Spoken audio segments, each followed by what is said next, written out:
Les amis, c'est l'heure de votre revue de presse internationale spéciale Mercato. J'espère que vous êtes en forme en ce mardi 10 juin. Il y a un gros parfum Première Ligue. Aujourd'hui, on parlera bien évidemment du Barça, du Real Madrid et de l'Italie. Mais monsieur Ryan Cherki est à la une aujourd'hui. La une de l'équipe, puisque le joueur de l'Olympique Lyonnais, vous le savez, va prendre la direction de Manchester City. Avec cette première question, avec Guardiola, est-ce que ce sera le mariage parfait, les amis? Et ce chiffre en gras, 145, Manchester City va déjà mettre sur la table 145 millions d'euros sur cette période estivale en marche de transfert, avec 40 millions d'euros pour Ryan Cherki pour l'Olympique Lyonnais, avec 55 millions d'euros pour l'AC Milan, pour Reinders, et avec 50 millions d'euros, ça c'est déjà fait, pour Ryan Aït-Nouri, les amis, le joueur de Wolverhampton, qui a donc, ça y est, porté la tenue de Manchester City, la destinée de Ryan Cherki, direction City, pour jouer notamment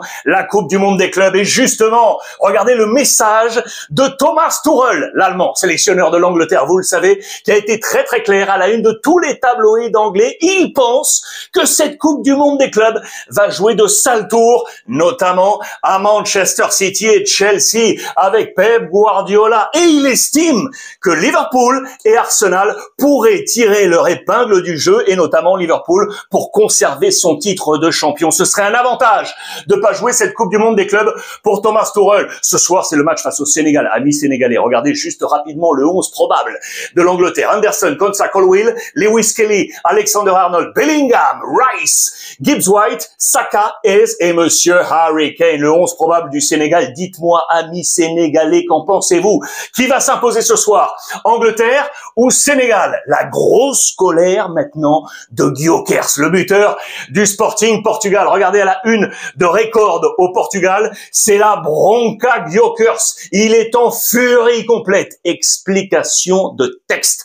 Selon la presse Record, il y aurait eu un accord tacite entre le joueur, son staff et le club portugais pour le laisser partir à une fenêtre de 60 millions d'euros, plus 10 en bonus. Vraisemblablement, le Sporting se serait réveillé pour finalement rehausser cette barre à 80 millions d'euros. On n'est pas d'accord du côté de Gyökeres, vous pouvez l'imaginer. Ça freine son éventuel départ. Regardez du coup sur son compte officiel Instagram, il aurait enlevé toute référence au club du Sporting, seul indiqué athlète. Je vous rappelle qu'il est sur les tablettes de Manchester United, d'Arsenal, d'Al-Ahly et de la Juventus. La Juventus, justement, regardez, il est là dans les colonnes, page intérieure du Corriere dello Sport. Il est là au milieu de cette escouade offensive, car Igor Tudor veut un numéro 9. Vous le savez, Jonathan David est ciblé, mais il est là. Randal Kolo Muani, vraisemblablement, il a gagné son passeport pour rester. Vous le savez, avec notamment ses buts décisifs dans les derniers moments pour qualifier la Juve pour la Ligue des Champions avec la 4e place. Et du coup, on négocie avec le Paris Saint-Germain pour un nouveau prêt. On nous parle d'un prêt avec une option d'achat à 50 millions d'euros. La Juve serait favorable à tout ça. Voici la liste probable que pourrait emmener Igor Tudor pour la Coupe du Monde des clubs, également engagé la Juventus. Je vous rappelle l'information que je vous ai dévoilée hier, le grand retour de Bremer, les défenseurs. Ça y est, après tant de jours d'absence, il sera là pour revenir dans ce rythme avec les ordres d'Igor Tudor. Balerdi, les amis. Balerdi pourrait arriver à la Juve, oui, parce qu'Igor Tudor le connaît par cœur, vous le savez. Il l'a eu du côté de l'Olympique de Marseille, ici, saison 2022-2023. Au total, 44 matchs, dont 38 titularisations, pardon. C'était l'un de ses cadres, bien entendu. Va-t-il arriver du côté de la Juve? Il y a pas mal d'accords entre les deux clubs, notamment, regardez, par la culture et l'ADN, monsieur Benassia, Mehdi Benassia, dans le bord de l'Olympique de Marseille, ex-Juve, ici, période avec Dybala, et puis que dire du patron, le président Longoria, qui a fait partie du board de la Juventus de Turin. Tout ça mélangé fait que on pourrait se rapprocher de la Juve. Il pourrait y avoir dans la balance ce nom, Bangula, les amis, joueur de la Juventus de Turin. Est-ce que l'Olympique de Marseille serait intéressé? Que va-t-il se passer? Ça, c'est un gros dossier, tout comme Koopmeiners. Koopmeiners va-t-il rester à la Juve? Je vous rappelle ce qui s'était passé l'été dernier, à l'été. Il arrive en provenance de l'Atalanta Bergame. Il était encore joueur de l'Atalanta lorsqu'il se blesse, ce qui fait qu'il manque 69 jours et le début de la compétition. Ça avait été un vrai caillou dans la chaussure. Et puis il est reparti, il est remonté. 40 matchs au total, dont 33 titularisations, 4 buts et 3 passes décisives. Va-t-il rester ou non à la Juventus de Turin? 27 ans, c'est de l'expérience pour le Hollandais. Il avait signé en provenance de l'AZ Alkmaar pour 14 millions d'euros à l'Atalanta à l'été 2021, avant de rejoindre la Juve été 2024 pour près de 60 millions d'euros, les amis. Eux sont de possibles sortants de la Juve. Douglas Luiz, le milieu de terrain de 27 ans, il serait sur les tablettes de la Première Ligue, tout comme Nico Williams, également 27 ans, qui serait sur les tablettes de l'Angleterre et de la Turquie. Affaire à suivre du côté de la Juventus de Turin. Osimhen, les amis. Osimhen. Va-t-il rejoindre Manchester United? Regardez de quoi on parle dans les colonnes de la Gazzetta dello Sport, du Napoli United, parce qu'on met d'un côté Osimhen, joueur du Napoli, qui était du côté de Galatasaray, valorisation à 75 millions d'euros de la part du président De Laurentiis, et regardez Joshua Zirkzee, l'ancien de Bologne, qui est à Manchester United, et on pourrait faire tout simplement, vous l'aurez compris, un passage, parce que le Napoli est très intéressé. Est-ce qu'on pourrait tomber d'accord et voir ainsi Osimhen foncer du côté de United? On a besoin de cash également du côté du Napoli. Je vous rappelle d'ailleurs qu'on a encaissé la 10 millions d'euros puisque Nathan, qui était au Betis, va rester au Betis Séville. 10 millions qui viennent dans les caisses. Je vous rappelle également que le Napoli avait été un temps intéressé par Garnacho, Manchester United. Encore, regardez sur les comptes réseaux sociaux, il était à Rome là quelques jours, mais attention, on nous dit très clairement que le Napoli, qui avait eu un intérêt à l'hiver dernier, là, c'est refermé. Il ne viendra pas du côté du Napoli. C'était juste pour ouvrir la petite parenthèse. Lui devrait filer à Barcelone. Luis Diaz, les amis, regardez la une du Mundo Deportivo. Todo a Luis Diaz. Deco, le directeur sportif, en a fait ça priorité. Il y avait plusieurs noms, vous le savez, sur la corde à linge. Il y avait notamment Nico Williams, mais il y a un gros transfert, plus les émoluments. Il devrait rester du côté de Bilbao ou filer ailleurs. On a parlé de Leao, l'international portugais de l'AC Milan. On a parlé de Rashford, vous le savez, qui était en prêt, qui ne rentrera pas à Manchester United. Mais vraisemblablement, c'est bien Luis Diaz qui devrait arriver. Et notamment, vous le savez, pour être à la concurrence avec Rafinha. Du coup, Hansi Flick veut une concurrence de l'autre côté pour Lamine Yamal, pour laisser souffler également. Eh bien, il aurait placé son dévolu, je vous en ai parlé il y a 2 jours, sur lui.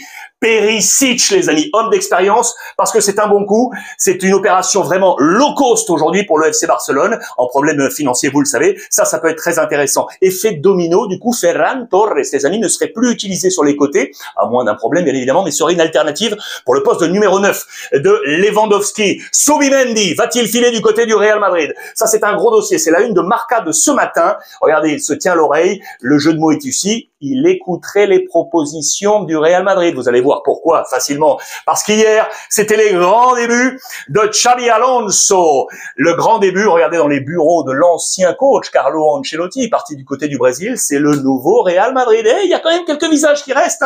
Luis Llopis est resté, l'entraîneur des gardiens. Vous ne le voyez pas là, mais Antonio Pintus, le célèbre préparateur physique, est resté. Florentino Pérez l'adore. Xabi Alonso est arrivé avec son préparateur physique. Du coup, Pintus va être une sorte de performance manager. Il monte d'un cran pour gérer toute la performance du Real Madrid. Et voilà le dossier Subimendi, les amis. Subimendi ouvre la porte, le joueur de la Real Sociedad, et pour cause, Xabi Alonso, ancien entraîneur de la Real Sociedad, Xabi Alonso, ancien joueur de la Real Sociedad. La liaison avec le club est faite, connexion, feeling avec Subimendi qui pourrait donc filer au Real Madrid. Ça serait une sensation dans ce mercato d'été. Carreras, vous savez, le latéral espagnol à Benfica, lui devrait également arriver, mais après la Coupe du Monde des clubs, tout semble OK avec la clause de libération, mais Benfica voulait absolument le garder pour la compétition mondiale. Regardez les colonnes du Correio d'Amania. Il file aux États-Unis, mais il a la tête du côté du Real Madrid. Même son de cloche dans les colonnes de AS pour Xabi Alonso qui compte sur lui. Grosse concurrence pour le Français Ferland Mendy et Fran Garcia qui est sur les tablettes de nombreux clubs, notamment du côté de l'Espagne. Game of Thrones du côté du Barça, bien évidemment. Juego de Tronos en espagnol à la une de Sport, car vous le savez, c'est l'affaire Ter Stegen, les amis. Joan Garcia, le gardien de l'Espagnol, va arriver. Que va-t-il se passer? C'est l'affaire des buts. Maxime attention du côté du FC Barcelone. Que le bal commence. Regardez dans les buts, dans les pages intérieures du quotidien Sport. Vous le savez que Hansi Flick, ça y est, a discuté avec Ter Stegen. Va-t-il lui expliquer qu'il doit maintenant prendre un nouveau rôle de numéro 2, lui qui est devenu numéro 1 de la Nationalmannschaft avec Nagelsmann? Nagelsmann qui appelle au dialogue du côté du FC Barcelone. Le directeur sportif Deco, lui, fait tout pour faire venir Joan Garcia. Je vous rappelle que l'Espagnol veut la totalité de la clause. Maintenant, pas de palier, pas de levier ou quoi que ce soit. On veut absolument tout aujourd'hui. Et le Barça qui a tout intérêt également à laisser partir, vendre Ter Stegen parce qu'on économiserait 42 millions d'euros en salaire qui lui reste jusqu'en 2028 à Ter Stegen. Ça, c'est ultra important, vous le savez, pour le Barça qui va déjà économiser plus de 30 millions d'euros qu'il aurait dû verser de salaire à Clément Lenglet. Ça y est, rupture de contrat avec le FC Barcelone,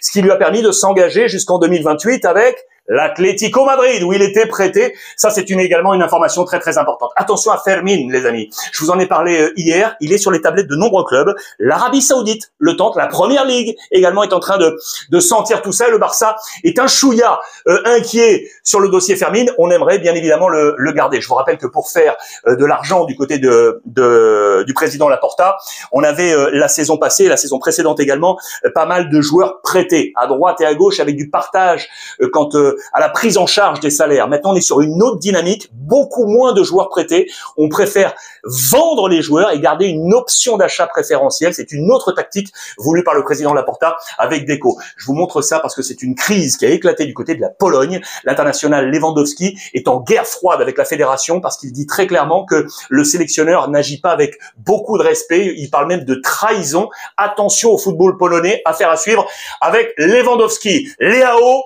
est devenu monsieur 100 millions. Les amis, regardez les colonnes de la Gazzetta dello Sport. Ça, c'était la manchette à la une. Pourquoi? Parce que le Bayern Munich serait intéressé. Du coup, Milan aurait mis fixé un prix à 100 millions d'euros pour Leao. Les amis, je vous rappelle rapidement, 26 ans pour Leao, lui qui a été formé du côté du Sporting Portugal, acheté par Lille à l'été 2018 pour 20 millions d'euros. Puis l'année suivante, Milan pour quasiment 50 millions d'euros. Cette saison en Serie A, c'est 34 matchs, 8 buts et 10 passes décisives. Sa valeur marchande aujourd'hui est à 75 millions d'euros. La maximale était à 90. Le prix aujourd'hui, 100 millions d'euros fixé par Milan, éventuellement par rapport à l'intérêt du Bayern Munich. Révolution à Benfica. Rapidement, regardez au Portugal, la une de Abola, car cet homme s'en va, les amis. Révolution offensive, l'attaque. Arthur Cabral, ça y est, file, je vous en avais parlé il y a quelques jours. Direction Botafogo, c'est la révolution en attaque, car un seul homme est sûr de rester dans les plans de départ, c'est Pavlidis, les amis. Pour le reste, eh bien, il va y avoir révolution. Je vous avais parlé du retour éventuel de João Félix, à voir ce qui va se passer sur le plan offensif du côté de Benfica. Kevin De Bruyne, lui, j'adore. Regardez, il a marqué hier avec la Belgique sous les ordres de Rudi Garcia, le sélectionneur, à la dernière minute. Pour la victoire 4-3 de la Belgique face aux Gallois avec Romelu Lukaku, ce qui nous amène bien évidemment au Napoli, puisque c'est l'objectif. Il devrait rejoindre, vous le savez, c'est le gros coup de l'été. Après sa sortie de Manchester City, il devrait rejoindre le Napoli d'Antonio Conte, qui a lui fixé son dévolu sur 7 hommes. Je vous en ai parlé également. Bekema, défenseur central de Bologne, il devrait arriver lui aussi du côté de Naples. L'opération Dybala à l'AS Roma, les amis, on est en opération prolongation de contrat pour Dybala. Gasperini est arrivé, Gasperini qui était son ancien coach. Je vous le rappelle, regardez là, ici, il y a quelques années déjà, hein, c'était du côté de Palerme. Les deux pourraient se retrouver. Gasperini, nouvel entraîneur de Rome, qui veut garder l'Argentin Dybala. On est proche de la prolongation de contrat, les amis. Je vous parle de Gasperini, je vous parle de Rome, ça nous amène à Ranieri et donc à l'équipe italienne. Hier, c'était le dernier tour de piste, vous le savez, pour Spalletti, qui a donc été écarté de son poste de sélectionneur de la Nazionale italienne. Victoire 2-0, mais petit match face à la Moldavie. Et donc maintenant, on attend Ranieri, les amis, car il aurait, je mets tout ça au conditionnel, il aurait obtenu le oui, le hockey du patron de l'AS Roma, Friedkin. Il était son entraîneur, il l'a gardé comme conseiller technique et il aurait accepté de le voir épouser les deux rôles, doppio ruolo, les deux costumes, à la fois directeur technique donc de l'AS Roma et donc sélectionneur national. C'est pas fait, hein, bien évidemment, mais c'est une affaire à suivre. 500 matchs, plus de 500 matchs sur les bancs de Serie A. Au total, avec les petites divisions et ses débuts dans les années 80, c'est 1419 matchs, les amis. C'est complètement fou. 5 trophées majeurs, donc notamment le titre avec Leicester, on s'en souvient du côté de la Premier League. Enfin, The Last Dance, regardez donc Spalletti, je vais encore rebondir là-dessus, à la une de la Gazzetta dello Sport, regardez pour son dernier match, une petite Italie, 4,5 sur 10, ce sera sa dernière note, visage blême, voici quel a été son dernier 11,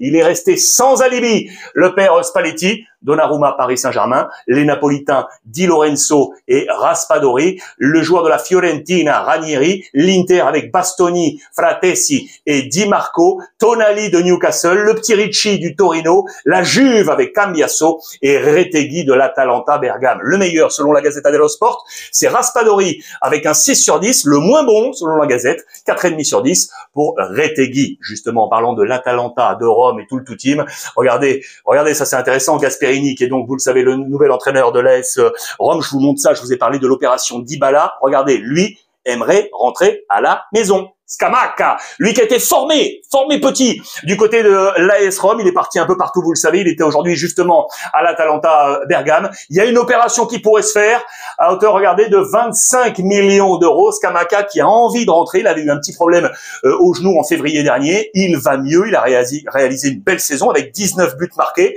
avec l'Atalanta et donc sous les ordres de Gasperini qui le connaît très bien. Il pourrait donc le rapatrier du côté de l'AS Rome. D'autres objectifs offensifs avec Luca de l'Udinese, Krstovic, je vous en ai parlé, de Lecce et Raspadori, justement, du Napoli, affaire à suivre pour l'AS Rome. Boni, lui, de Parme, devrait rejoindre l'Inter Milan. Il est sur les tablettes de Chivou, le nouveau coach. Ça, vous le saviez peut-être un peu moins. Regardez, c'est Mosquera, le jeune joueur qui a été formé du côté de Valence. Il n'a pas bougé pour la défense centrale. Il a 20 ans, international espagnol U21. C'est un joueur très intéressant, valeur marchande à 30 millions d'euros. Il a tout joué cette saison en Liga.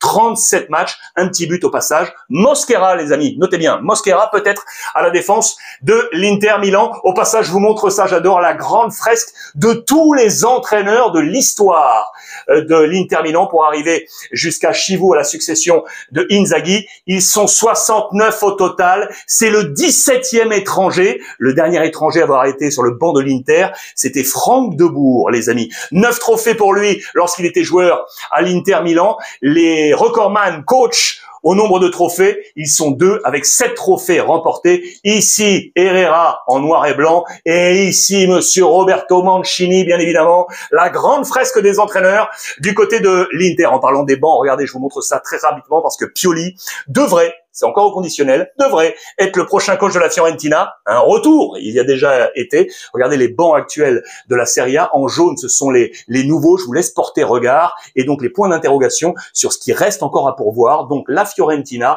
il reste Parme, il reste Pise, il reste Lecce là-haut. Pour le reste, Cremonese, pardon, également. Pour le reste, ça y est, les bancs sont remplis. Mais il y a encore quelques couacs. En parlant de bancs, attention, réveille-toi, Allemagne. Le message dans les colonnes de Bild. Vous le savez, l'Allemagne qui a terminé 4e sur les demi-finales de la Nations League après cette défaite pour la 3e, 4e place avec l'équipe de France. On fait le bilan, les 3 vainqueurs, les 3 perdants de cette Nations League. Dans les vainqueurs, on en a parlé tout à l'heure, André Ter Stegen, vainqueur.